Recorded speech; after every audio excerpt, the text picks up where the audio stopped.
তুমি কি জানো একটা মিডল ক্লাস বা গরিব লোকের সবচেয়ে বড় অবসেশন হলো সম্মান বা তাদের বংশ। প্রথমে আমি এই জিনিসটা বুঝতাম না, কিন্তু এখন যখন আমি নিজের আশেপাশে দেখি, নিজের পরিবার বা আত্মীয় স্বজনের মধ্যে দেখি, তত আমি এই জিনিসটাকে ধীরে ধীরে রিয়েলাইজ করছি।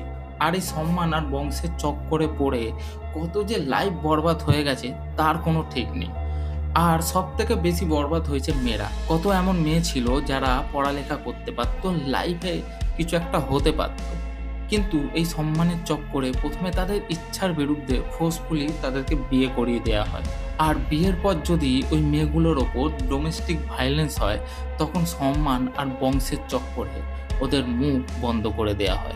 যাতে এদের বংশ আর সম্মানের আধিপত্যটা বজায় থাকে। আর আমি এটা বুঝতে পারি না, যারা এই সম্মান আর বংশ নিয়ে খুব অবসেসড থাকে, তাদেরকে একটা লিমিটেড এরিয়া, কলোনি বা একটা শহরের বাইরে কতজনই বা চেনে? আর এইজন্য এরা কখনো আগে এগোতে পারে না। আর ওদের ফ্যামিলিতে যতই জেনারেশন আসুক না কেন, ওরা সবার মধ্যে এই ভাইরাসটা ইনজেক্ট করতে থাকে। আর এরা সবাই একই জায়গাতেই আটকে থাকে। কারণ এদের সবাইকে এই সম্মান আর বংশের খাঁচা বন্দি করে রেখেছে। আর যারা লাইফে অ্যাকচুয়াল হ্যাপি, লাইফে যারা অ্যাকচুয়াল গ্রোথ করে, তাদের কাছে এসব জিনিস ম্যাটার করে না। ওরা এসব বন্ধন থেকে পুরোপুরি মুক্ত থাকে। তাই জন্য ওরা লাইফে গ্রোথ করে।